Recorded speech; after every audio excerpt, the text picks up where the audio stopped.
that takes that whole entire concept away from you.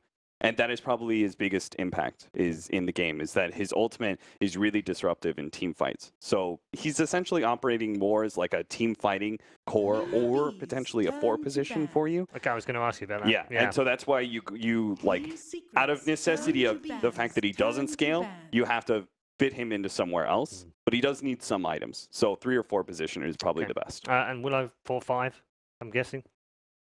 4... Could you get away with it? 5 is acceptable. Yeah, 5's going to be fine. 4 is pretty good. 2.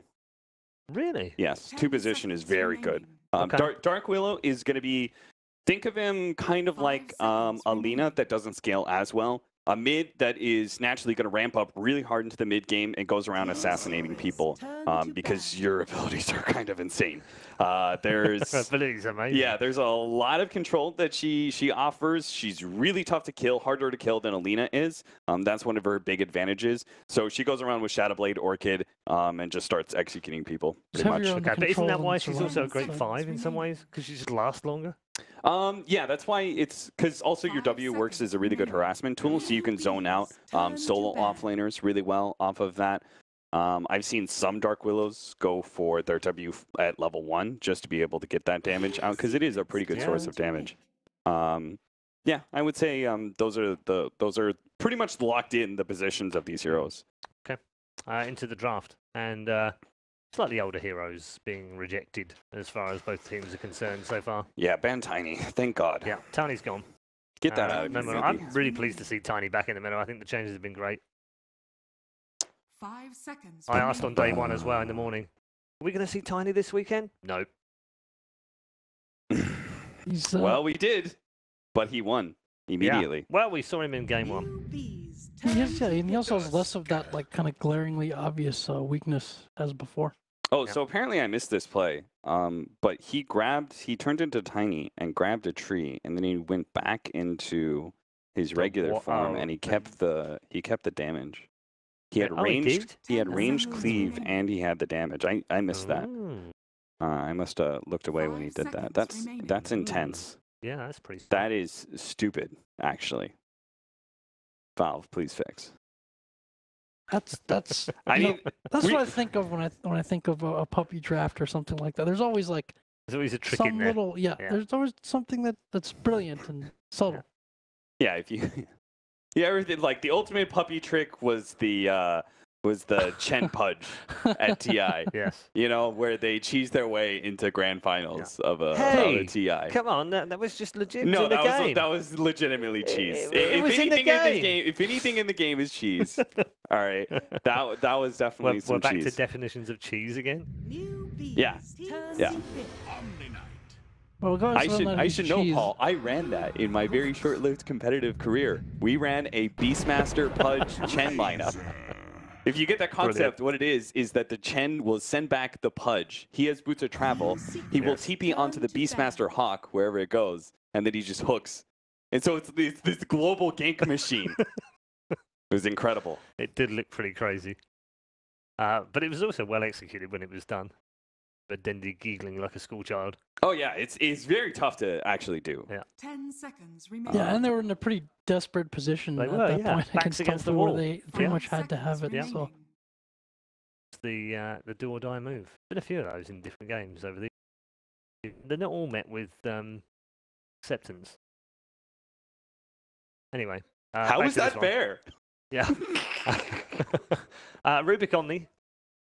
We've mentioned this before, Jack. Yeah. Why do we pick Rubik alongside Omni? Because it means the other team can't have a better Omni. Yeah, you don't want the other team to have a better Omni Knight, as Blitz was saying.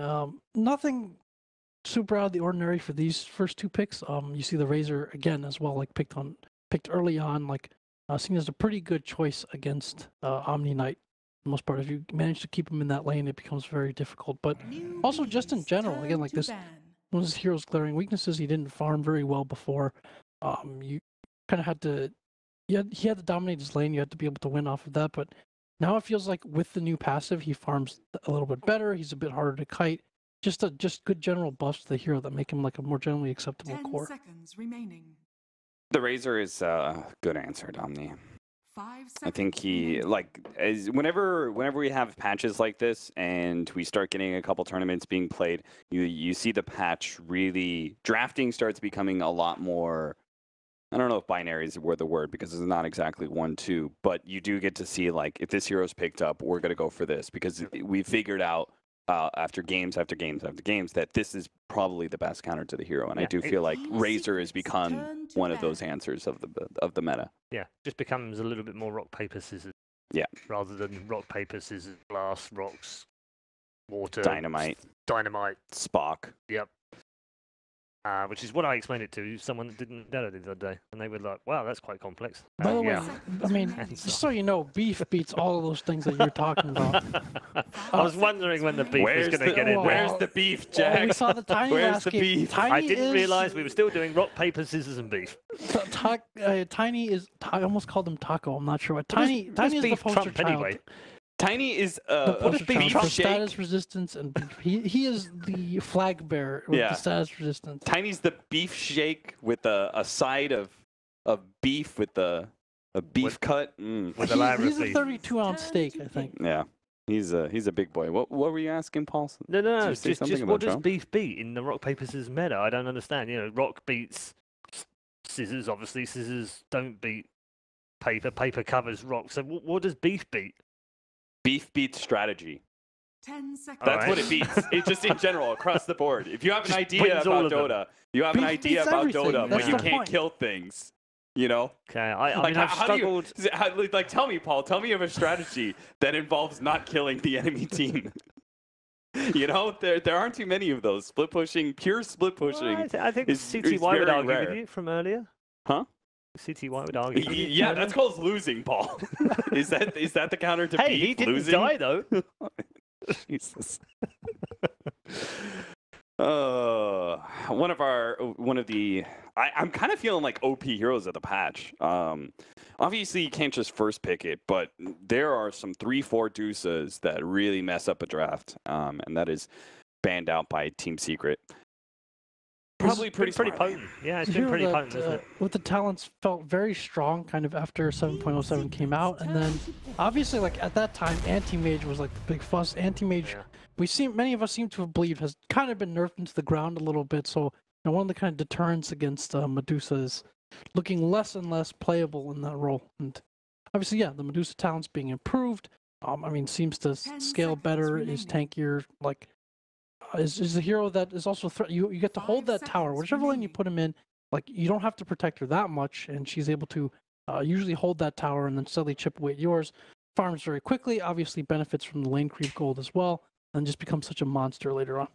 You know who's another beefy hero that we had last game? Morphling.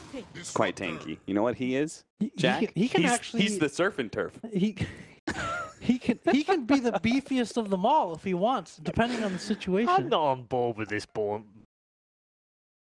beef supremacy thing. It's just not working for me. You're an agility hero, aren't you, Yeah, Paul? headed. 5 seconds remaining. Wow. Shakiro. Wow.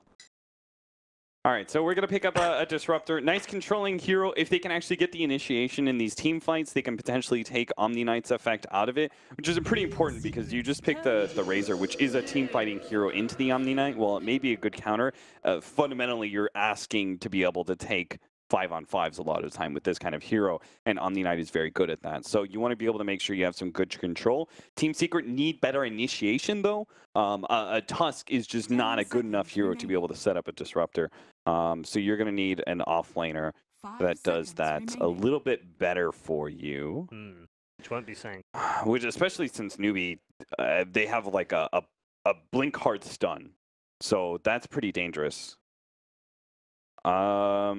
I think like Puck is acceptable. Maybe it's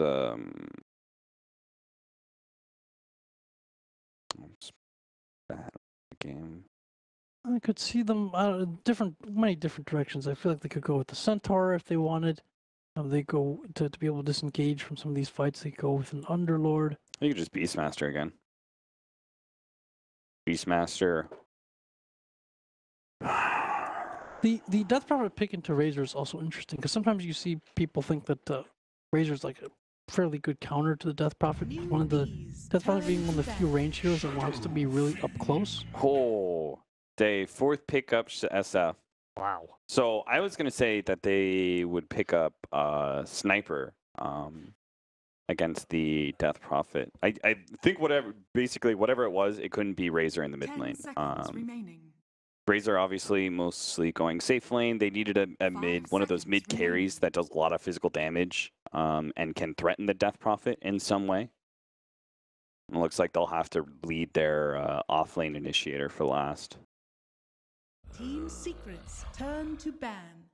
Beastmaster is going to be the ban. Maybe it's tied, because then you've got a big AoE ability that sets up the Disruptor to be able to follow up with his Static Storm. It also means that the single target focus of the Omni Knight with his Repel and Heal is going to be less effective because he's either far enough back, he's not there to help, or he's going to be caught in the Ravage as well. But it would lead you to be pretty cooldown dependent. But that's kind of okay. Good setup time for your course as well. Requiem, the link. Yeah, But what what you said happens? was missing and what they needed. What happens if they get like gyroed? 10 Or seconds remaining. Gyro would be the more aggressive hero. Slark would be 5 seconds remaining. maybe the slower hero. I mean, I don't know. I don't know about It's not Slark. going to be slower, Actually. but the options for stopping Slark later on are more and more limited, it feels.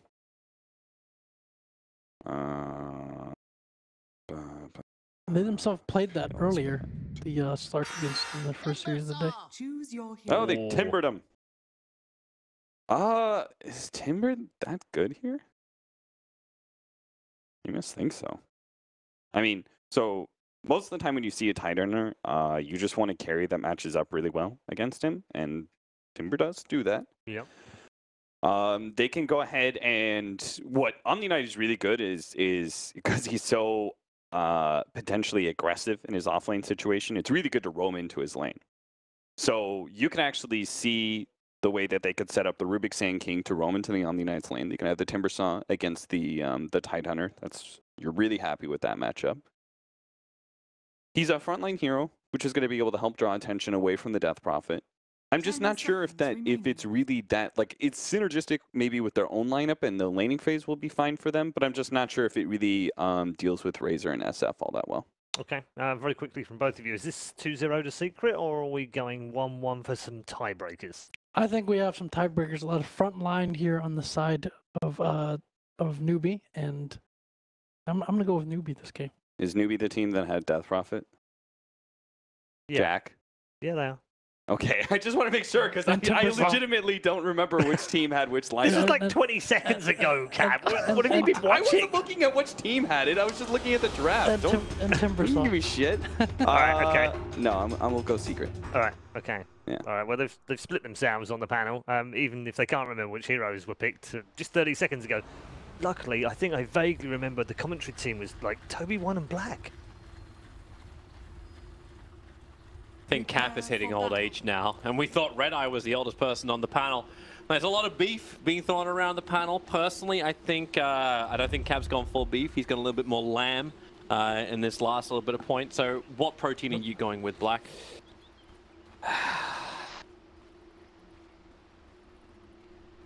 And lamb. I'll do a mixture. Are we having a shish kebab now? Are we? What are we doing? A shish kebab. No, but honestly, I think the secret draft looks really promising. And I don't really understand the Timber Saw last pick, because it doesn't... Yeah, we both sat there going, I wonder what this is. Like, can he do anything when he's not repelled? I mean, the thing is, he deals with Tidehunter really well in the lane, but after the lane, against Disruptor, Razor, 30 seconds SF, to Tusk, back. they have a lot of burst magic damage, which is what Timber Saw hates. Yeah. And the only real objective hero they have is a DP. So as soon as the exorcism is down, they're kind of like... Oh, it's a weird draft. But it can work out. It can work out. Yeah, we said the same thing about Mineski running a one-position Omni Knight as well as a three-position Tusker in the same game. And that didn't end up going too well. But do note this time around for Team Secret that they are going to be putting Ace into the safe lane. So it's not actually going to be CTY Razor. They're not going to say, you know, just farm up until you have like but then again, Aghanim Scepter and like that extra buff up to your ultimate. Like, don't worry about that. No. For now, focus on the SF, focus on doing the hero and the role which we want you to do. And hope the Team Secret can then communicate the way through the rest of it. But then again, you also have to see SF is probably the most likely to be alone this game. Yeah, you say that when he's got both the support sitting behind him. Yeah, no, I mean, like, you know, later in the game. Yeah, later in the game. Yeah, like 4 protect 1 kind of thing. If they choose to do that, then SF is the better hero for that for sure. Yeah, well played, because they're going to deny it. Well, Vada's going to have a fun time on this bottom lane. He's battling against Kaka and Mugi. He's actually the two of them together. He's dead. And, well, he's got some Yapsaw in the neighborhood. Shards actually blocking out Kaka. As Vada will be able to retreat back out to the lane. So, Yapsaw as well as Kaka can go head-to-head, while Timber, Mugi, as well as Vada get to also have the same level of battle. Usually skilling the first spell on Timber Saw, level 1, is not what you want to do. Just want to get the armor level 1 and kind of just like sustain on the lane. No whirling death. You want to have reactive. Yeah, no whirling death. Yep. But you could also then see the mindset, right, of like Newbee. They fifth pick this hero. They want to just tell Fard like, hey, like, we know you're not gonna you're gonna go anchor smash first level. Crack it up, man. Like, we are going to fight you. I mean, Timber lanes really well against Hyde. Oh, that mid puppy TP out will be successful. Goes all the way home. Yep. It's a decent creep wave coming underneath the tower as well. CTY can be pushed back a long way. He has the razors, of course. Needs to find those CS and not get too far away from the range creeps. Well, sure, every single last hit you can get. Kaka very low. Yapsaw sharding him up. And the Sandstorm, they can't see him. The snowball at point blank range allows Yapsaw to get the last little bit of damage in and force him out of the Sandstorm. Yapsaw now whirling death connects. One more attack will do it. Mugi, he's behind him, but he's got no way to close the distance. Yapsaw will get away literally with murder and the bounty. Unless Kaka is able to catch him. This is very surprising to me because this is the lane that they should win 100% and they're actually losing it. So it's like a bit concerning. Nothing is ever 100% in this patch. I guess you're right. I mean, what's the showcase? At top lane, the Razor will absolutely dominate the Omni Knight. He can't really do anything there. Yeah. But he's trying to pull the creep wave now, which is the only thing he can really do. Because what is it? He stands in the lane and then he's just going to get static linked. Yeah, you both got boots, but... Yeah, Fada. Oh, Whirling Death. I thought for a moment Kaka would follow through for the Burrow Strike. Okay, he will, because they got some range creeps and the extra damage behind him. So Fada has to keep anchor smashing, reduce the damage, get back behind the tower, and Mugi has burnt a lot of mana to try and get this kill, and has not succeeded. I said now Puppy glimpsing back as CTY. Don't think he's fully ready for that. Rubik picking him up and throwing him back down again. SDCC, he needs a little bit more damage. That Crypt Swarm should be enough. If he can hit the target, he actually hits with a bait attack. Up the hill. Puppy could do nothing more. And that's that sink that you don't have when you have a stand-in like that. I don't think he was fully ready to hit with the razors on the he pullback. He was not, yeah. They could see it was not that well coordinated. And by the way, one thing we didn't touch at yet is the Razor. His new passive ability actually completely destroys Guardian Angel because it purges it off like every 5 seconds. Wow. Okay. So Guardian Angel is actually not going to be a very big deal later on, simply because you have that inbuilt purge on Razor. So like running close quarters with him and then Guardian Angel, yeah, won't be anywhere near as effective. Yeah. Kaka. Again, Snowball coming towards him, trying to create space around the bounty rune. Vada just says no. He doesn't want anything to do with it. When Faith's in the neighborhood, one quick shot could have been thrown out, but at the end of the day, 3 heroes being brought down to this bottom lane to deal with it. Yeah, that was a bait, like purely bait. And even though Newbee kind of drafted to win those lanes, they're behind in gold right now, which is not the biggest deal, but... It's the top lane, like... You got a 27-15. That's 15 denies to a Razor who's practically been sitting in the lane by himself. Yeah, he would just 1v1 his lane all the time. The only thing supports will come for to the lane is pulling at levels, if they ever want to do that. Yep. I love how he's doing the pulls himself, dragging the Radiant Creep Wave over so we can farm up the neutral camps. This is wonderful for Maze because hey, the Dark Creep Wave's not going to do anything. Rolling bottom forward, Fate wants to keep running out this one. Karka's the neighborhood, but then again, so is Puppey. They can keep that vision up, a quick glimpse. Karka, Shard to block him in. They don't need to go. Oh no! His Burrow Strike wasn't far enough, which allows CTY to hit the Razor's Hen. Whoopsie daisy indeed. That was as almost awkward as the whoopsie daisy from Hugh Grant. Actually a pretty big deal, because SF got like all his souls back because of that. He only had 10 before, now he has 24. Mm-hmm. And now they also did the deep ward, so the observer ward in mid lane is gone. That's not only easy money, but it's lack of high ground vision for the Death Prophet to make plays. Yep. And it's not like SCCC is walking around with the Storm Spirit who can like jump up and give remnants and like all these cool things that can just create space. It's a Death Prophet. You yep. play with the information you got and walk at him. Poor SCC. I don't think he's a big fan of Death Prophet, but you know, you gotta go with what you get. He's the one that drafted it, really. So.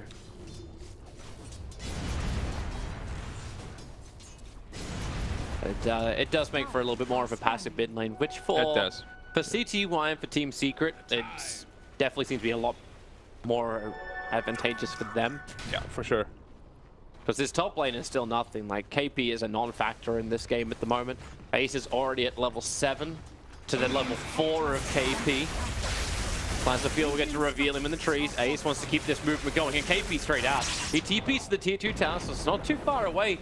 That's 126 stolen points of damage. Now bottom lane, they're diving in underneath the tier 1 and tier 2 tower. Karka goes for the Burrow Strike. There's no Tyler to Ravage, picking up Yaxor, keeping the sun over on Fada. The shards don't block in Moogie, but Moogie, 17 one-shots will give him his mana back again if they want to try and fight him, and they pull him back in range of the tower. Reactive armor charge is starting to build up for Moogie, but they're also dissipating quickly too, as there we go. There's your damage with the Whirling Death. Lost the Chakram damage. While top lane, SCCC kills off Ace. Yeah, but CTY warned him in chat. He said Death Prophet is missing. Yeah. Yeah, Death Prophet is missing. I don't know. Well played. Should have he listened to his warning, Ace. But actually, it's so hard to read chat while you're like killing someone. Yeah. He was in pretty deep though. Like he pushed past the tier 1, tier 2 tower, but now the top tower is still fallen. So you're in very deep. You still claim an objective. Yeah. You can still move around. So yes, SCCC has got a lot of money to his name. Probably got a lot of experience out of that as well. Hence he's down a level in front of the SF. But Ace is still a beast. Yeah, for sure. It was worth it because you also wasted the time of the DP. Boss the rotation, got a tower, everything Gucci. Hold the creep wave back. Don't go up the hill. What are they doing down on bottom? Ace again. Finding himself underneath towers. They want to smoke up with the DP and get the bot tower with Exorcism. Or maybe not even smoke, just go for it straight. Well, Burrow Strike over on the Tidehunter.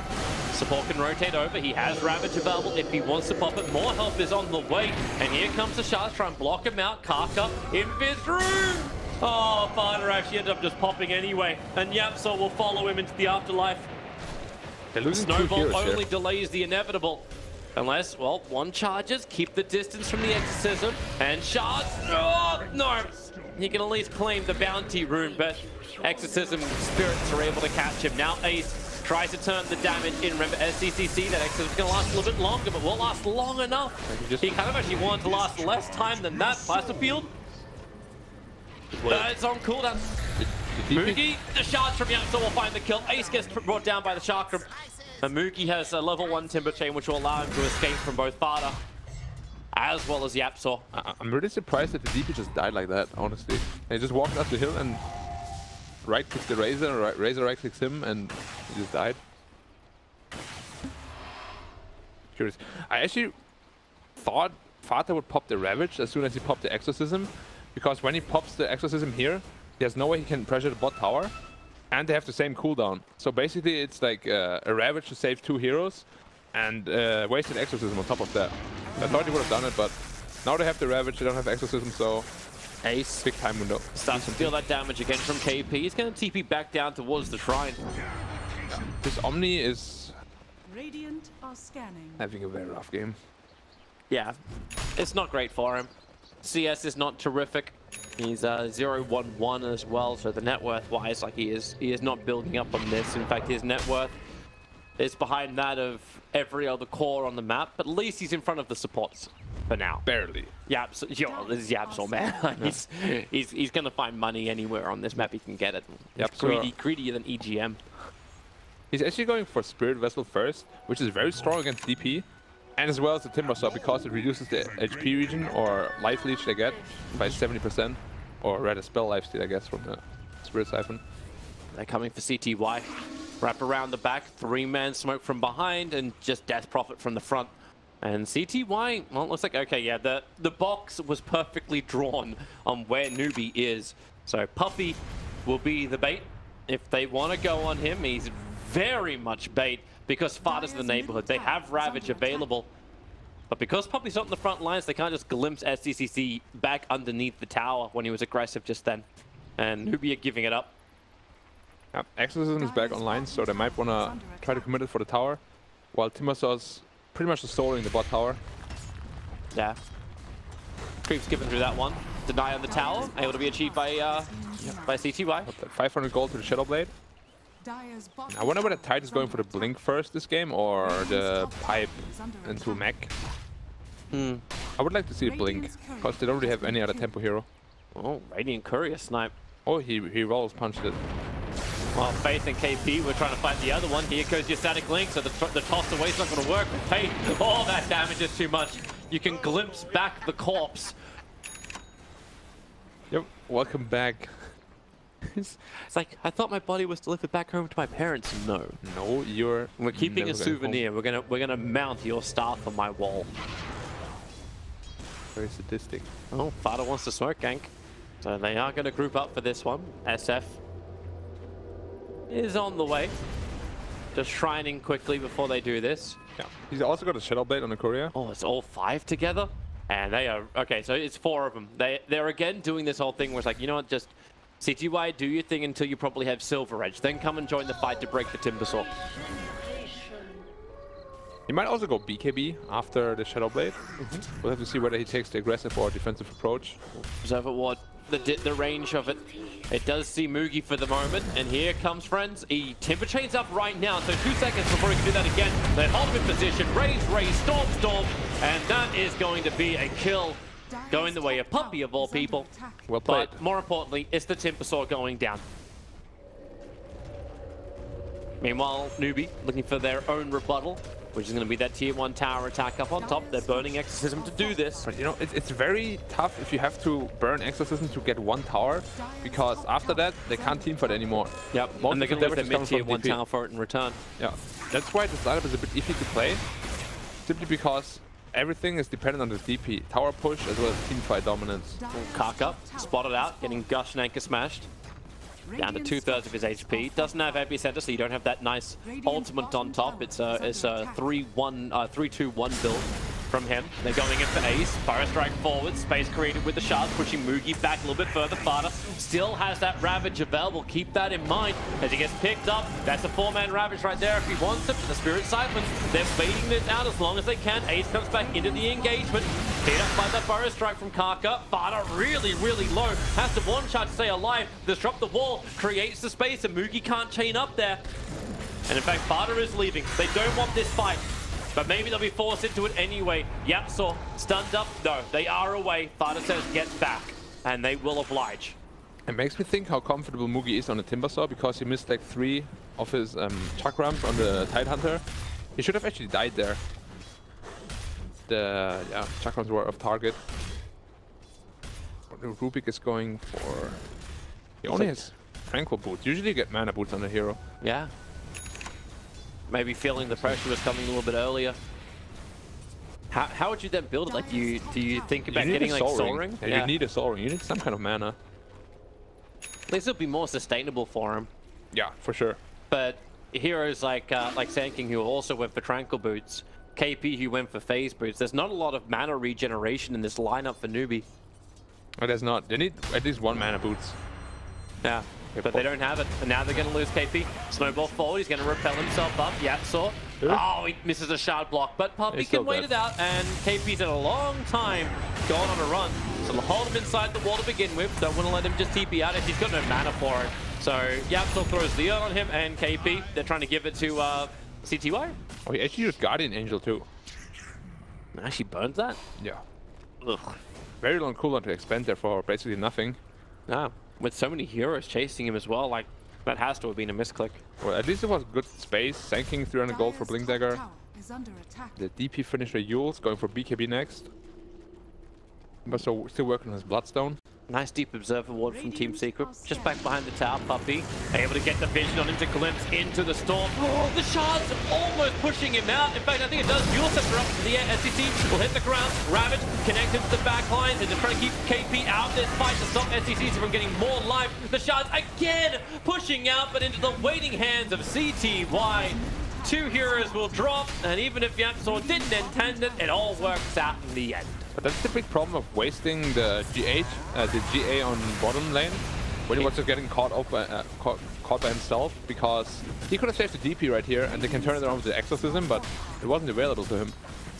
They just lose 2 cores like that, and it's looking really rough because they were supposed to win the early game, but that's where they got completely shut down, and they're going to attack. They're going to attack high ground, yeah. They don't have the Ravage anymore, so this isn't a legitimate attack in. In fact, you already see CTY TPing into the middle lane. There's too many creeps to farm up and a tower to deny. Puppy will make the space for that to happen. So 2 out of the 3 towers of Team Secret, their tier 1s, have been denied. Fada, successful TP out. They're all running bottom again. Yep. If they get out of this one, what was it, YapzOr? Okay, Ice Shards are stolen, but the wall is created. There's a lot of holding hands here from Team Secret to ensure you get out safely. This SF is actually working with Sage Yasha. He's not going for the BKB or the Silver Edge. Really? Against that lineup, you'd think it would be. Silver Edge is quite handy, yeah, but Sage Yasha is also alright, I guess.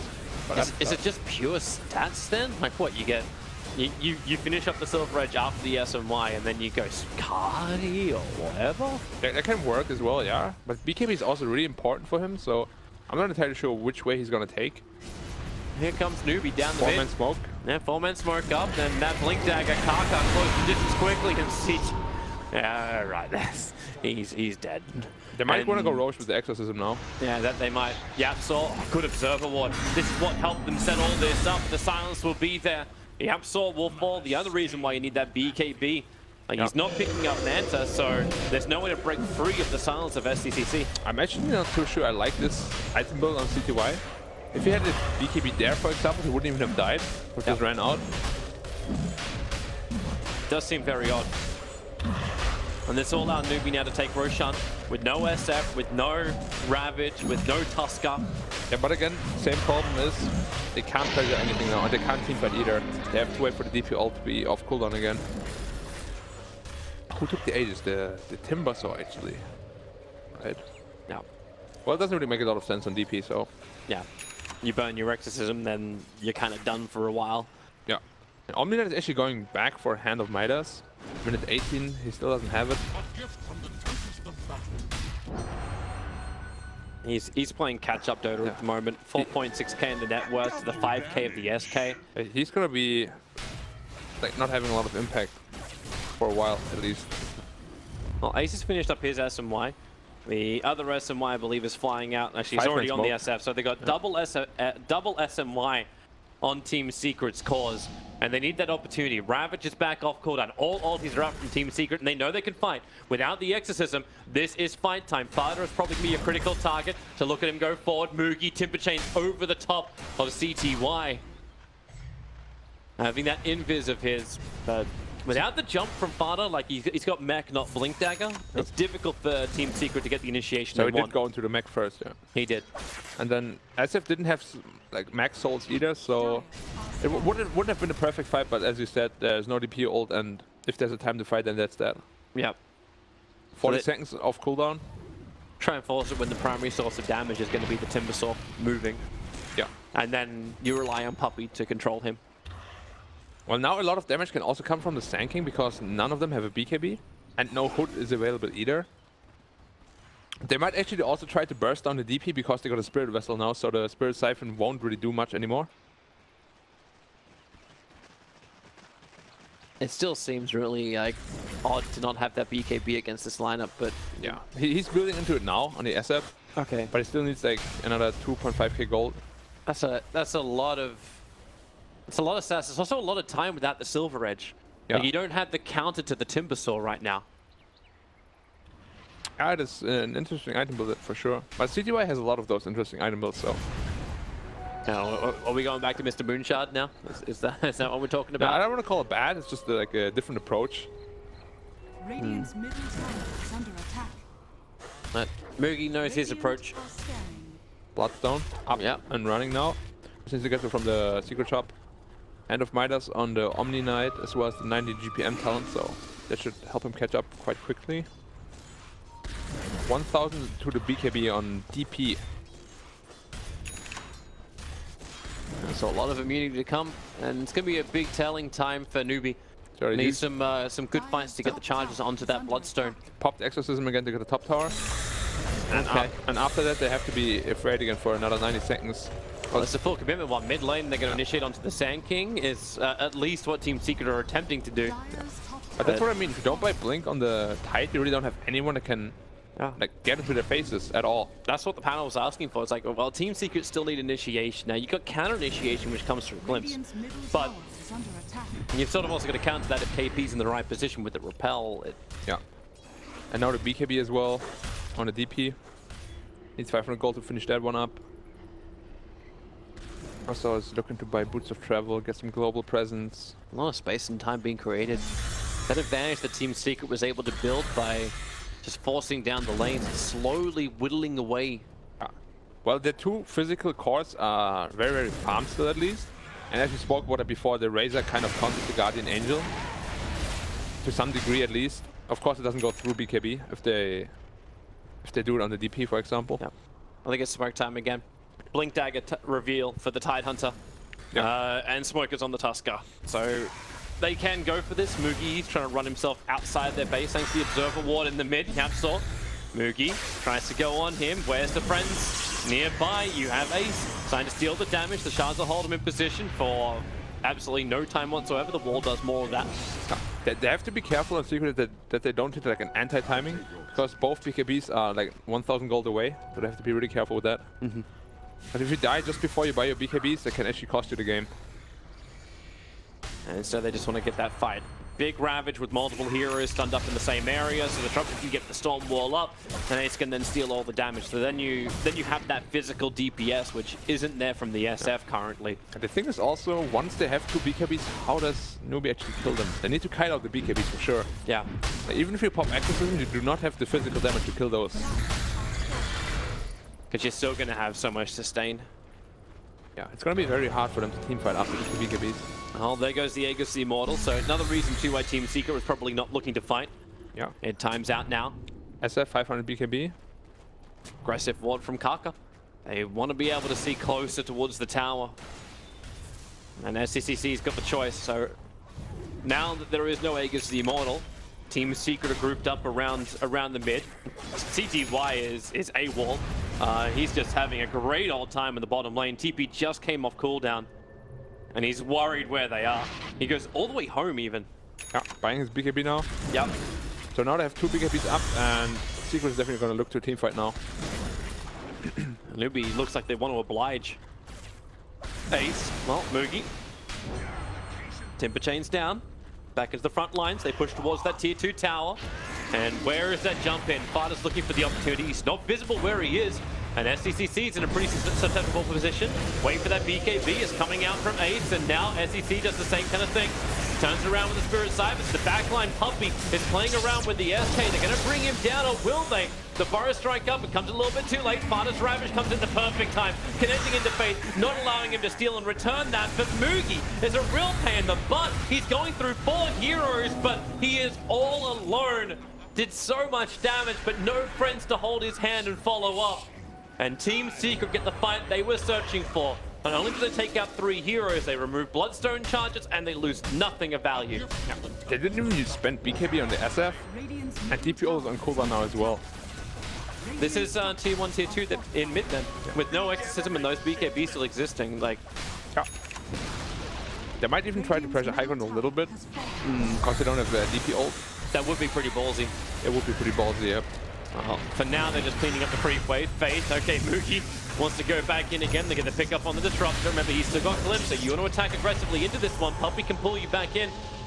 Same thing with those aggressive TPs. You can send them back. KP blinking forward. They want to kill him off quickly, and they're able to do so. 51 seconds without KP. Moogie jumps in closer for the Razors. They're doing work all in the stack. Epicenter in from Kaka in the back lines. At least he can bring down Ace. But it's up to CTY with Pumpy glimpsing back in Kaka. The pickup is there from Faith. The damage, it will finally be done to bring down Kaka, but Faith on the run. The physical DPS from this SF is huge, but it's Yapstor of all bloody ass people that takes the triple kill out of this fight. He always gets a kill somehow. Greedy dick. Love you, Yapsor. It makes you wonder. Never change who you are. Makes you wonder, does he last at them, or is it just like by chance? CTY is like, I did 4.1k damage in this fight. Why? Why do I only get one of these kills? Well, let's watch it again anyway. Alright, so heavy amounts of damage at the start from Moogie, but this move from KP. Yeah, he blinked in, and he basically just suicided. He blinked into 5 healers and just got completely bursted down. It's like he thought he could tank it originally and then maybe trigger Guardian Angel if everyone was close behind him, but yeah, it didn't happen. But it was very awkward how they fought, because first of all the Omni blinks in alone, and then after the Timber chains in alone, and they both just get picked off one by one. And then after the Sand King goes in and kills the Razor at least, but then of course he's also alone, gets also picked off, and what's just like one by one by one by one. That sounds like a lot of people forever alone. Yeah. But now they respawn and they're all happily living together.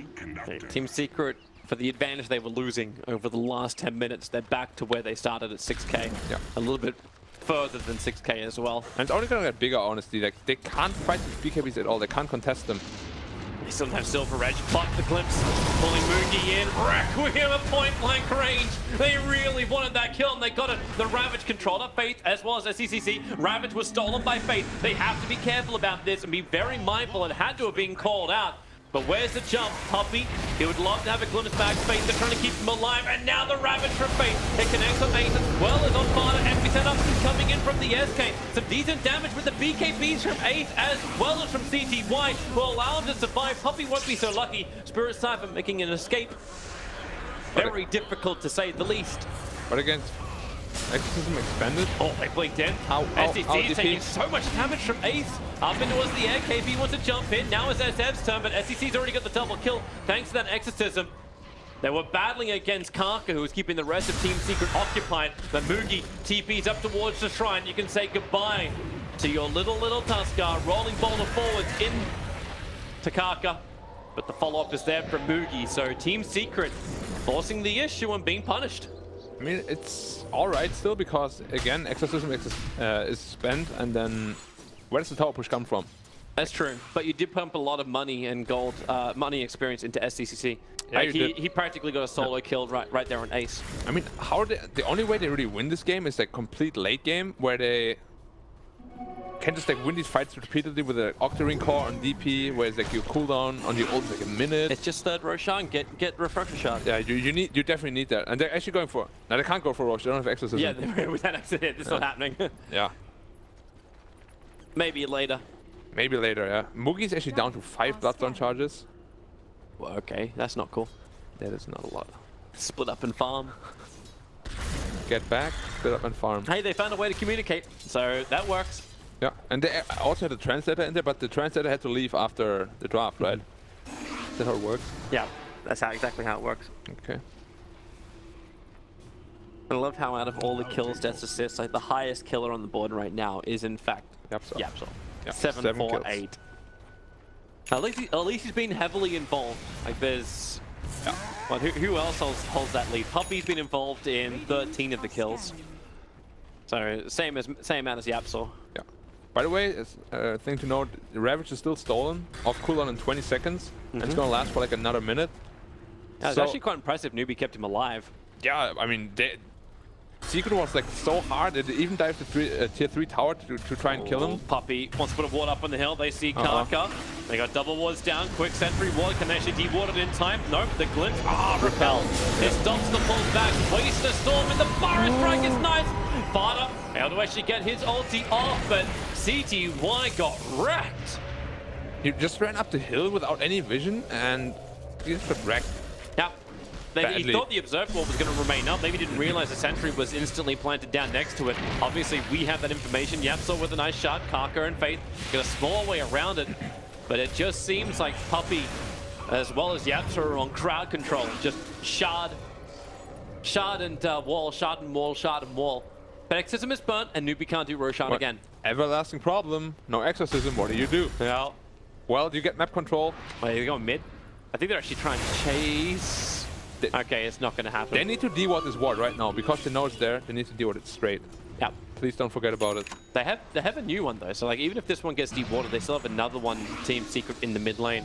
And they didn't use the Ravage. Faith, you can see it. Yeah. And, he's giving it to KP. They didn't use the Ravage yet either, but it's going to run out any time now.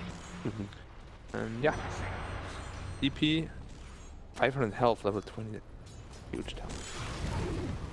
Well, bottom lane's being pressured in while all this is going on.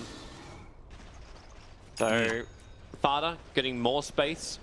Usually it's very, very difficult to win with these kind of lineups where you don't have any physical hitter at all, especially like late game, minute 40 plus. It's going to be so difficult for them to really contest the Dire side, but they're doing a really good job doing it right now, and I don't know, they will fall off at some point, surely. I just love how I haven't had a Lotus Orb in this entire tournament in the games I've cast, and now there's 2 in this series. We get another one now, it's on Mugi. Lotus Orb. I mean, it is good against the Razor, and that's pretty much it.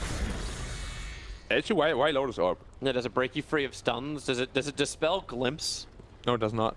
Okay. And doesn't break you free of stuns either. The only thing it's good at is like, you Lotus Orb the target you think Razor's gonna static link, and then you static link each other, and Razor doesn't really get damage. It doesn't really work though. Like then Ace is still gonna have to willingly do it, or you do it at the perfect timing. Yeah, exactly. So I'm not sure why you get 2 Lotus Orbs actually, because they don't have silences either. It's a bit awkward. Well, Lotus Orb I was talking from game 1. Here they come in. Exorcism is back up again. Finally gonna do Roshan with it. Yep. And Secret doesn't want to fight this, I think. They have Ravage up and running, but they're not in a good position for it. They don't hold vision security, and an AC just got completed over on the Shadow Fiend. So it may just be that high ground defense that they're looking to do. Yeah. Well, now they have like another 100 seconds again to apply pressure because no DP ult. All that armor.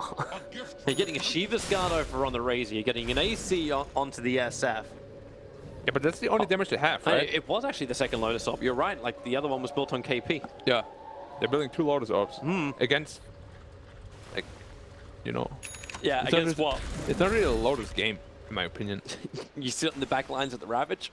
2 heroes back in fighting condition. Or you like Lotus Orb someone and he like gushes himself and then can't blink and ravages the floor. Again, like you're relying on mistakes to happen to make that Lotus Orb effective. But then again, Dota is a game of mistakes. True. Could happen. I'm not saying it will. I'm saying it might. True. It doesn't have to happen. Radiant Scan's going to trigger positive, but with Yapso cleaning out the wave, they also know what's going on. There's the SK adding some nice split push pressure. So Team Secret, the Creeware's going to spot up in a second, so they don't have to come back, but they're going to anyway. Yeah. Like, if this game reaches real late game, the Timberstar will be able to dish out a lot of damage because the BKBs are going to run down to like 5 seconds.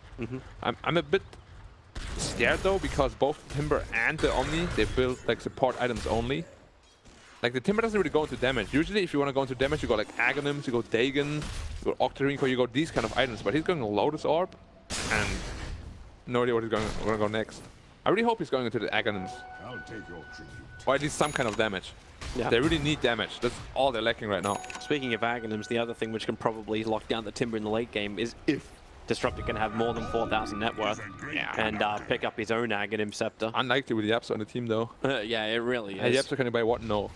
Well, Yapso's building the pipe, so I don't think you could really complain about Yapso. He's still a good team player with all the money he gets. Oh yeah, of course. He's building all the good team items. Even the Spirit Vessel is so strong against both the Timbersaw, Omni-Knight, and even the DP as well. He's smoked up right now. Exorcism is off cooldown. But these kind of smokes are pretty obvious because, you know, you're not really pushing any lanes out. Oh, they're going to walk right into Secret, so smoke will break Kaka. Quick Sandstorm just wants to get up the hill to see Puppy in the neighborhood, and Team Secret really don't want this. Yapsol's already making the call to get back. Get back, get back. Yeah. Exorcism is up. This is a dangerous fight for Team Secret to go into, especially when they don't see Faith. Actually, they have the Sentry Ward in the lane. The Mayor caught a glimpse of him. Yeah. What do you think of MKB SF?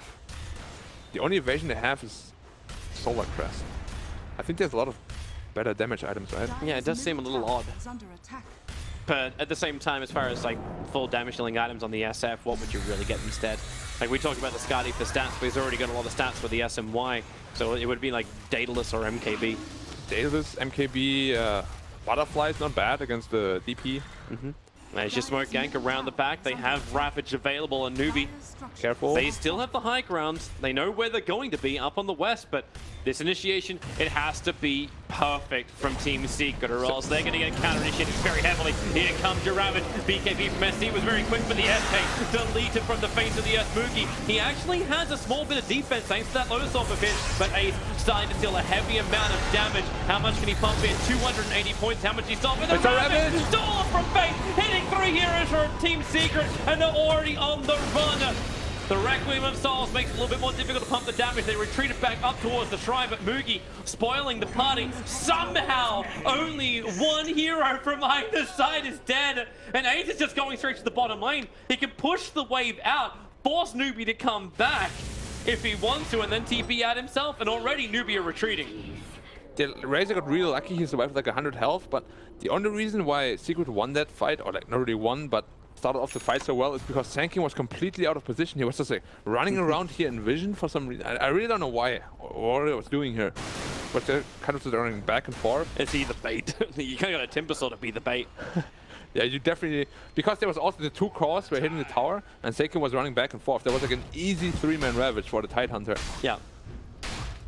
Did they retrieve the gem because he had a gem on him? Gem of True Sight is currently on Yapsor. Yeah, so they stole the gem as well. Sanking dropped that one. Oh boy. And you also notice too the build coming in from Fada. They understand how important the Ravage is. Going for a refresher orb. So they're going to have double the Ravage. Ace is going to have double the BKB. Not double the BKB. Maybe think of the refresher shot. He's going to have an Aghanim Scepter coming up as his next item. Yeah, and so Moogie listened to us. He went for the Aghanim Scepter. A lot of damage on him. Yep. Fantastic. Ravage up on Rubik in 1 minute. Exorcism up in 40. So they're probably gonna try to look to initiate with the Ravage, like even solo kill someone like a Razor, SF. Okay, honestly anyone, because it's gonna expire in 1 minute. Yeah, just pop a target, open up the field, and then look in towards Roshan. Like obviously he's still gonna take some time himself. Yeah, Roshan is gonna respawn in 2 minutes. And they're still holding that cheese. I believe that was on SCCC. Yes, it is still on SCCC. Yeah. He almost Octarine coin, 600 gold. Wow. That's gonna be a very big deal. Because then the downtime where they're really vulnerable is gonna be so much shorter. Well, you have SF with his completed up MKB. Yeah. So now hitting at roughly 260. Well, it doesn't give damage anymore. Only attack speed. Yeah. I really hope he's gonna go like Daedalus next. Oh, Fire Strike. Ace has to burn his BKB. The Glimpse going to send Karka back. He also dropping towards the air. Leaves Puppy. Well stranded. The double chakrams are on top of him. And oh, poor Disruptor. The sacrificial mount. He just got cut into pieces. He did. You want some of that beef? Currently, Raptors on the menu. No more lamb. Lamb works when you get like a sheep stick. Yeah. We don't have sheep sticks anymore. We got like frog sticks and pig sticks. Yeah. I'm really surprised Newbee's doing so well. They played into the game with their lineup. It's kind of awkward. It is, but at the same time, like a lot of that power does seem to come back into Moogie now, and SCCC looks just unkillable. Yeah. Like they need the DP they need the SF to do some work. Yeah, but DP looks really crazy this tournament. It has been like picked almost every game now. Been pretty high up there. Wait, Middle lane, they're looking for initiation, not gonna find it. 3 damage per soul on SF, so that's a damage increase of like 90-ish. That's good for him. Plus 242. on the SF. 180 damage from Necromastery. Yep, 350. This will allow him to actually do something in the fights. And a lot of attack speed. The thing is, if they somehow get a stun on him, they don't have a save on Secret other than the Tusk. Oh, he actually bought a Blink Dagger now. Never mind. He will be able to save him. Man, he's so rich on the Tusk. Pipe, Force, Spirit Vessel, and Pipe. Yep. And now he's going to go for the snowball speed as well. No Walrus Punch. I wonder if he goes for the Ice Shot. Like, what do you go for the 25 on Tusker? Okay, it's kind of like a meme, the Walrus Punch, because every time you auto-attack someone, you can Walrus Punch him. Okay. It's like a 12% chance of your auto-attack being a Walrus Punch. Okay, but then you need to actually be sitting there attacking him. And, yeah, that's right what you want to do. He seems to be that... He wants to save stuff. people. Yeah, he wants to save people. So he's probably going to go for Ice Shots because he's support. But if you run him offlane, you build some attack speed out of it, it's actually pretty impactful later on. Like every 9th hit, you like Walrus Punch them. New items are up. Aghanim Scepter for the Razor, Octarine for the Death Prophet. Obviously both these items going to be fantastic for the fights, and the next one should be around Roshan. What is our timer now for Roshan before he's going to spawn up? We're in the gold point, so 52 seconds, 52 seconds, yeah. Before we have the big man up. 400 gold on Aghanimus for the Omni Knight. That is going to be a huge upgrade for them. It's almost minus the music. I know TP is important, but he's got his MKB in the backpack. Yeah, it's more like I would put the Shadow Blade in there probably. He's trying to use the Shadow Blade to scout and get initiation on, but yeah, so careful. Yeah, okay. Careful. Ravage double is now available, so Refresh Orb is there. Yeah, that's going to give a lot of pressure to that bottom lane. That's a lot of range creeps just pushing in the lane. And Newbee need to wait a while for the Omni to get his Aghanimus. He needs 200 gold for it. It's going to make a very huge difference in these team fights. Roshan only a couple of seconds away now. Yeah, they're waiting still for it. hovering around the pit. Team Secret, they're all in position bar 1, and that is all Yappy. Tizer 23, Razor 24, 25 soon. That's a nice rune for a Tidehunter. Yeah. Just found himself an Invis rune. When Razor reaches level 25, he hard counters Omni Knight so damn badly. Minus 3 seconds cooldown on the passive. Someone give that man a tome. Dude, every 2 seconds he's gonna purge a Guardian Angel of someone. Oh, Guardian Angel now is gonna buff up as well. Aghanim Scepter arrives for the Omni Knight. Yeah. They need this 25 on Razor. He has like 100 XP. He needs to farm one neutral camp. Yeah, I'm just calling for the go command. Is he going for it? Yeah, nice. He's Wow. smart. He's smart. So they smoke up on the Radiant side, well away from any kind of Newbee ward.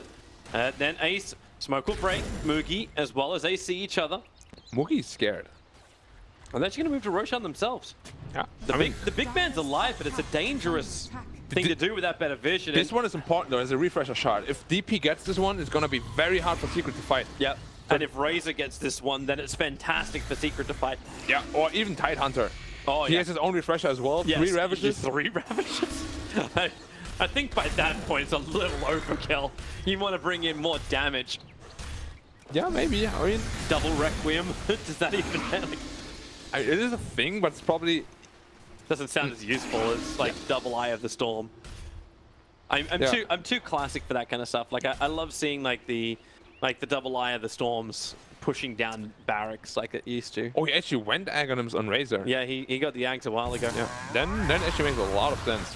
He should actually get a refresher next anyways with this item build, instead of the drums. Wait, and then a triple Eye of the Storm. Wait, no, well, technically, wouldn't you be able to do quad? Does the refresher shard works on refresher orb? It does not. Okay, then yeah. That would be a bit OP. Yeah, it would be massively OP, but it'd be pretty sick. It would be very fun and on Volca and stuff. Welcome to Turbo Mode. We're finding ways to end games without them going for like 80 hours. Actually, if you look at the gold advantage, it's only 1k. It has steadily been going into the favor of Newbee. Well, it seems like Team Secret only get like a large portion of money when they're able to take a team fight, and the rest of the time it's Newbee playing the good global game as opposed to before in the early game where it was more of a Newbee's actually really good for split push. Fire Strike is out. Here comes Ravage #1, and again the SK controlled up SDC at his BKB, so he is able to back up from this. The Lotus Lord's protecting him for the moment, and now Guardian Angel being worked out. Requiem of Souls, Fada in for that second Ravage. Ravage stolen by Faith. He's going to look to return in just a second. Fada dropping low, they can't force himself away. Far enough, and Faith Ravage doesn't click anything. They're all too far out, so Ravage is burnt on both sides, and again, the wall is there. They're trying to keep the distance, but won't be enough. Yep, Salt will fall. Gem of True Sight is down. Even before that fight began, the Radiant Courier was sniped when the Gem of True Sight was lost. Okay, I think the only thing Newbee needs to be more careful about is the Sanking. He keeps getting bursted in every fight if it doesn't happen, because they don't really have much lockdown other than Sanking. And they need to make sure that they can actually stop them from running away, because DP's permanently hasted now with the level 25 talent. Push with this? No, they can't, because DP doesn't have ult again. And because the creep wave on the bottom has like 7 range creeps pushing it in, if they let it go, the tower would have taken too much damage. Wow, this is a long timber chain, man. What the hell? Out of the screen. Woo. What the hell? It's a level 25 talent, yeah. Oh boy. Well, Look, so let's look watch at it the again. Sanking. Look at the Sanking. He can't be in this position. It's very bad for him. Especially when he misses the Burrow Strike on Fada. Like when that Ravage connected, there was nothing he could do. No, he actually didn't miss it, I think. It's just the Kraken Shell that It procced off? Yeah. Okay. 400 damage, I think, right? No, 450. But yeah, he can't be in this position without a BKB at least. He needs a BKB, then it's completely fine if he does this, because he won't die. But he's like the pick of potential they need with the DP ult. You see this? They just run away from the DP. Yeah. And like that's the only way to kill people. Team Secret have a couple of numbers nearby. Yeah, this timber chain looks so funny, man. It's like 2 screens. Cheer up! I once caught a chain this big. Alright, they got DP ult up again. They want to go for this Roche for sure. They want to get the refresher shard. And Team Secret have to try and contest this, but you don't have Ravage. How long? Let's see. Come on. 40 seconds and then 80 seconds on refresher. Oh, man. It'll be better now he's got the 25% cooldown reduction, but he has to wait for both to come off cooldown for that to be effective. Rubik's Ravage is up in 30 seconds as well.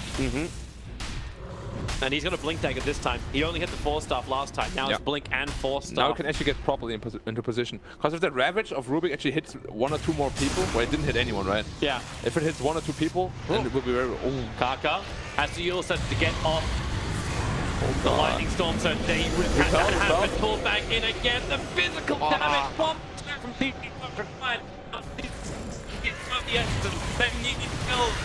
From space and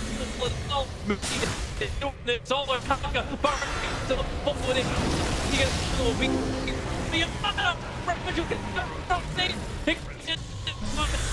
The FK, they're diving in deeper. Fada, pick him up, toss him around like a chopped up melon, but then again, the glimpse pulls them away once more.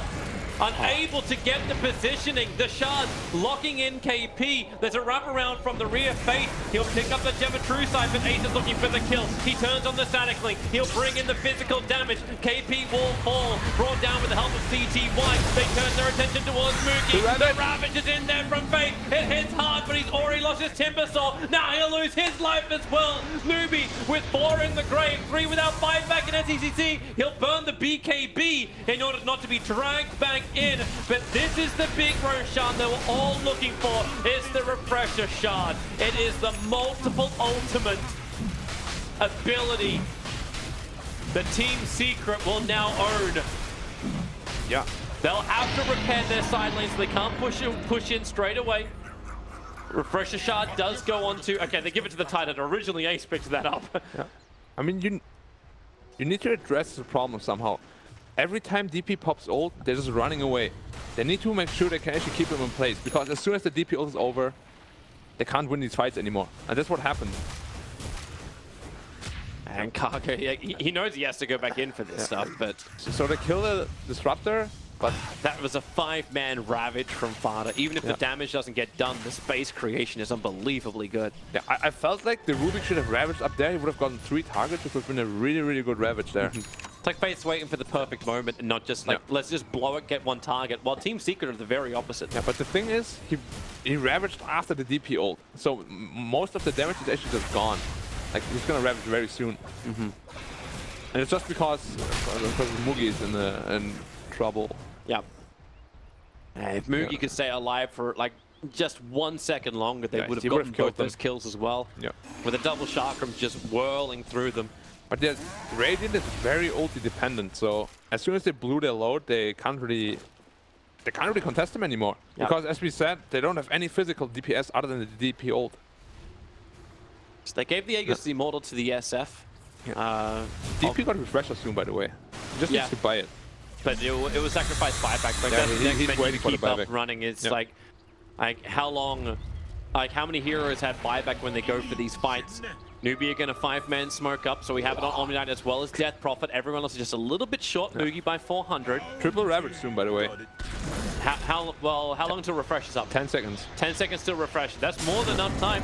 Waiting for Fada to jump in right now. The initiation is pretty thick and fast. Fada is nearby. Okay, Fada doesn't have enough mana to triple Ravage. He actually doesn't have enough mana. Real issues. Someone give that man cheese. Wait, how does it work? 375, refresher shot is for free, right? Yeah, so you need to have like 3 times 325. And you need, okay, so what needs to happen is you jump in, you Ravage, you mana boots, you refresh, you mana boots, you Ravage, you mana boots again after refresh. You need to mana boot 3 times for sure. Well, that'll take care of 1 Ravage. well, yeah, and still be short. Yeah. It's not perfect, but he needs more mana, man. He's going for Aghanims, actually. He actually can't gust. He's done. Okay, Ravage #1. And they can move on to the second. That's a lot of damage. SCC's dead. Both of them have buyback available, but It's not how you want to die. a double kill for CTY. Ace's ultimate. Oh boy. Like with 131 points of stolen damage, that Eye of the Storm is, he just moves forward. Yeah. So he used the first refresher now. Okay. So Ravage is back up. Yeah, but he barely has mana to use it. It's enough. But Ace is losing the Eye of the Storm. So pick up over on CTY. Fada still waiting for the perfect opportunity. The double buybacks have come out from Newbee. So the expense and they're just of running this away is very again. high. Hey, why not? You've done severe economical damage. No, I mean, it's good that they run away, but they just can't hold them back. Because usually what you want to do is you want to initiate first and then buy back. But he just bought back and just run away. Yeah, it's also almost got Aghanims up top. Yeah. Why is he building Aghanims? I suppose the kickback on the Death Prophet's going to be really useful. Now you can kick DP back really far. And with that, then Exorcism is pulled out of the fight. Like we talked about the space creation, which comes in from a Tidehunter when he burns his own Ravage. But, well, okay, Exorcism grants haste. You're going to bring him back in pretty quickly now that level 25 talent is up. Is this when we do the 25 check? Like we've got Rubik 21. Now what do you got? So we've got the 1400 Timber Chain. Rubik's a little bit further away from his 25. Tuskar's probably get the nearest close. 125% cooldown reduction. What's Tuskar's 25? Walrus Punts and Ice Shards. I think Ice Shards for him. What did Tide choose? The cooldown reduction, right? 25%. Yeah, he got cooldown reduction. That is so massive with the refresher as well. And then SF, of course, took the 3 damage per soul. And Razor took the passive. With an Aghanim Scepter as well. I don't know if that's really the play though. He doesn't have mana. He's getting an Aghanim Scepter on the Tidehunter. Yeah, I mean the AoE gush is quite nice for team fights. Yeah. There's actually 10 armor reduction. Yeah, he chose the on level 20 he chose the -4 gush armor talent instead of the Kraken Shell damage block. Combine that with the Assault Cuirass, that is a lot of negative armor. -15 plus the aura, -21. Okay, well Kaka is then at -1 armor. If he gets hit by that, the Death Prophet will be at 9. Not depending on what aura she's around. Timbersaw will be at 12 only. He doesn't have any charges up right now. Here the Aegis Immortal being reclaimed, so no extra life for the SF, but he puts the MKB back into his bite. I still find it absolutely hilarious that they never finish the Silver Edge. Yeah. Like, he must be building it, and maybe Team Secret just like, no, like, build this instead. If he even understands them, they're probably like, True. Kaka, checking the tree line. Shards and Wall in return, just in case anyone from Newbee was going to hang around, but... You know when you press control and alternate, then you can suggest items or like ask for suggestions? Yeah. Maybe that's what he did. we get that pop up when someone does that.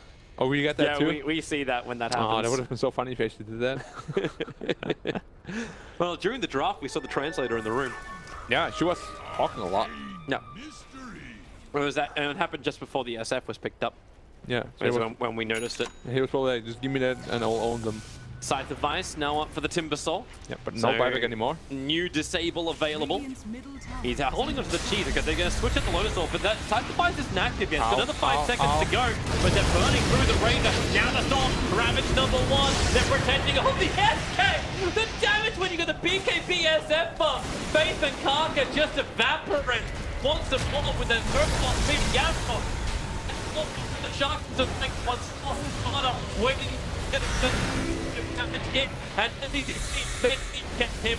It needs to happen because the Rapid connects over on 2. The Gus being pushed back again. Fada's low on armor, but it won't matter when the supports arrive. Fada back in once more, standing in the middle of everything, allowing the rest of Team Secret to pump the damage in, and to hopefully, if they can do it, team wipe Newbee. There she is. No buybacks available. Damage will be done at home. Worse than a termite-infested house.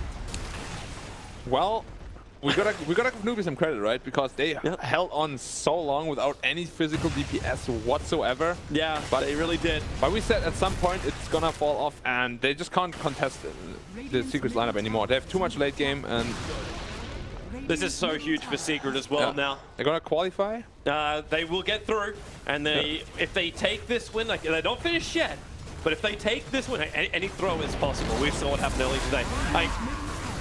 If they take this, they eliminate LGD, I believe, from the group. LGD is then out, and Team Secret will advance through, and there will be no tiebreakers with this result. No tiebreakers indeed. As if they can still wrap it up. Burrow strikes forward. They're probably gonna get to all the Fat Lady Rexes. Sings. Yeah, but they're probably gonna get all 3 sides because DP's still there for 50. Yes, it's such a long death time. Yeah. Especially bought back like straight, so it was like 115 seconds. Fortify. Well, they're going to fortify. Snowball is what the Rubik was able to steal. Karka. Is under attack. Refresher on Razor now as well, by the way. He'll have double ulti in 20 seconds. Yeah. So not that they can melt through the towers with Death Drop still being dead for 10 more seconds. So they should jump forward. Boogie try and be protected with a Lotus Orb. Tipper chains away. Static Link stolen 184 points of damage, I think that was. And 922 crit onto a poor little Rubik. 2 heroes dead once more.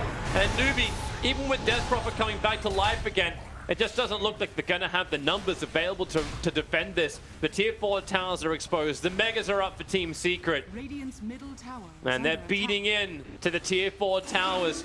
Death Prophet's alive. This is the last hurrah for Newbee. Ace jumps in. Instant static link cancel. They got 8 damage stolen out of that one. SECC turns on the Exorcism as well as the BKB. Needs to have another attack. Now Fada. Ravage number 1. Ravage number 2 follows up. The BKBs protect a couple of Newbee, but they realize it's over. It's GG. They've lost too many. And Team Secret take 2 games. Fantastic for them. And exactly what they needed in this group stage. Yeah, it was a pretty action-packed game, but in the end, you know, the draft was like tailored around ending the game like mid-game or late mid-game. Yeah. But once they actually reach late game, they have absolutely no chance against all these heroes that Secret has. The team fight, it's like just overwhelming, and I gotta give Newbee credit for holding on as long as they did. But you know, in the end, they just got overwhelmed. Yeah.